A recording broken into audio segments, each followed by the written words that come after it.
Assalamualaikum warahmatullahi wabarakatuh. Selamat pagi. Salam sejahtera bagi kita semua. Perkenalkan, nama saya Yarjuku, NIM 83589775. Di sini saya akan menjelaskan kegiatan belajar 2, yaitu tentang model pembelajaran.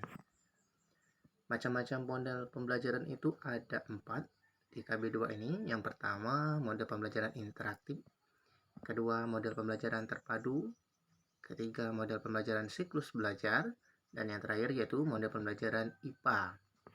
Yang pertama yang akan dibahas yaitu model pembelajaran interaktif. Model pembelajaran interaktif sering dikenal dengan nama pendekatan pertanyaan anak. Model ini dirancang agar siswa bertanya dan kemudian menemukan jawaban dari pertanyaan mereka sendiri. Model pembelajaran interaktif, langkah-langkahnya: yang pertama, guru memilih topik dan menemukan informasi yang melatar belakanginya. Yang kedua, kegiatan penjelajahan melibatkan siswa pada topik yang dibahas. Yang ketiga, pertanyaan anak. Guru memberi kesempatan kepada siswa untuk mengajukan pertanyaan tentang topik yang dibahas. Yang keempat, ini penyelidikan. Guru dan siswa memilih pertanyaan untuk dieksplorasi. Dan yang terakhir, yaitu kegiatan refleksi. Di dalam kegiatan refleksi ini melakukan evaluasi untuk memantapkan hal-hal yang terbukti dan memisahkan hal-hal yang masih perlu diperbaiki. Model pembelajaran interaktif ini mempunyai kelebihan dan kekurangan.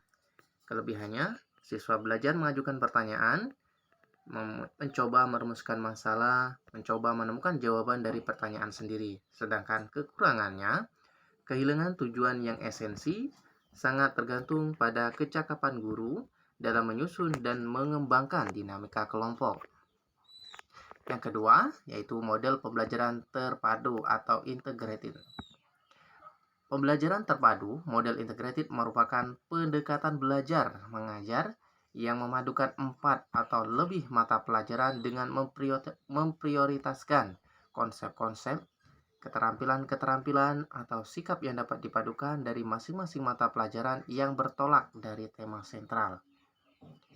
Berdasarkan sifat keterpaduannya, pembelajaran terpadu dapat dibedakan menjadi 3. Yang pertama, model dalam satu disiplin ilmu. Yang kedua, model antar bidang. Dan yang ketiga, model dalam lintas siswa. Langkah-langkah menyusun model pembelajaran terpadu. Yang pertama, mengkaji GBPP IPA untuk menganalisis konsep-konsep penting yang akan diajarkan. Yang kedua, membuat bagan konsep. Yang ketiga, memilih tema sentral. Yang keempat, membuat TPK dan deskripsi kegiatan pembelajaran. Kelima, membuat bahan bacaan berupa cerita yang mengacu pada tema. Yang keenam, menyusun jadwal kegiatan dan alokasi waktu. Yang ketujuh, menyusun kisi-kisi perangkat tes dan soal tes. Sama seperti model pembelajaran interaktif, model pembelajaran terpadu juga memiliki kelebihan dan kekurangan. Yang pertama, kelebihannya yaitu menumbuh kembangkan keterampilan berpikir siswa. Yang kedua, seluruh kegiatan belajar lebih bermakna bagi siswa, sehingga belajar akan bertahan lebih lama. Yang ketiga, menumbuh kembangkan keterampilan sosial anak. Itu tadi kelebihannya. Sedangkan kekurangannya, yang pertama yaitu jika konsepnya sudah kompleks, sulit untuk dipadukan. Keterbatasan tersebut terletak pada pelaksanaan, yakni dengan aspek evaluasinya.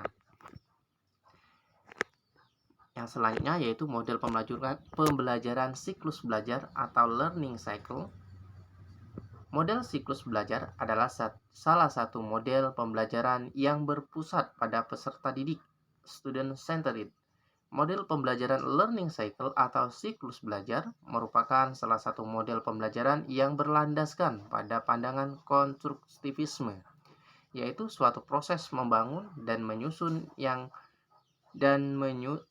menyusun suatu pemahaman terhadap pengetahuan yang baru dalam struktur kognitif siswa berdasarkan pengalaman nyata yang dialaminya dan hasil interaksinya dengan lingkungan sekelilingnya.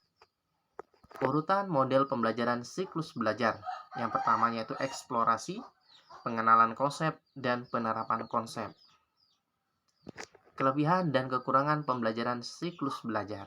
Kelebihannya yang pertama, meningkatkan motivasi belajar siswa. Yang kedua, membantu mengembangkan sikap ilmiah peserta didik. Yang ketiga, pembelajaran menjadi lebih bermakna. Dan yang terakhir yaitu memberikan kesempatan kepada peserta didik untuk berpikir, mencari, menemukan, dan menjelaskan. Sedangkan kekurangannya, efektivitas pembelajaran itu menjadi rendah, menuntut kesungguhan dan kreativitas pendidik, memerlukan pengelolaan kelas yang lebih terencana dan terorganisasi, dan yang terakhir yaitu memerlukan waktu dan tenaga yang lebih banyak dalam menyusun dan melaksanakan pembelajaran. Sekarang yaitu ada lagi model pembelajaran yaitu model pembelajaran IPA. Model atau CLIS, Children Learning in Science, merupakan salah satu model pembelajaran berlandaskan teori konstruktivisme dan termasuk dalam model pembelajaran konstruktivisme ditandai dengan karakteristik dari model CLIS yaitu mengaitkan konsepsi awal dengan pengalaman yang diperoleh selama pembelajaran di kelas sehingga memperoleh konsepsi baru yang memiliki hubungan dengan konsepsi awalnya. Urutan pembelajarannya, yang pertama yaitu orientasi, pemunculan gagasan, yang ketiga menyusun ulang gagasan, 4 menerapkan gagasan atau penerapan gagasan, yang kelima pemantapan gagasan. Kelebihan dan kekurangannya. Kelebihannya, yang pertama mendorong siswa untuk mengemukakan pendapat, membuat siswa aktif dalam belajar, membiasakan siswa belajar mandiri dalam mengatasi suatu permasalahan. Yang terakhir, mendorong siswa untuk berpikir ilmiah, logis, dan kritis. Sedangkan kekurangannya, dikuasai oleh siswa yang suka bicara dan kritis. Bagi siswa yang pasif dan tidak memanfaatkan kesempatan belajar akan tidak mengerti. Yang terakhir, dibutuhkan sarana dan prasarana yang mendukung serta memadai sehingga kegiatan belajar mengajar berjalan efektif. Itulah penjelasan dari saya tentang model-model pembelajaran yaitu dari KB2 atau kegiatan belajar 2. Mohon maaf jika ada kesalahan. Untuk lebih jelasnya nanti kita bahas sama-sama dengan Ibu Ari. Saya akhiri, wabillahi taufiq wal hidayah. Assalamualaikum warahmatullahi wabarakatuh.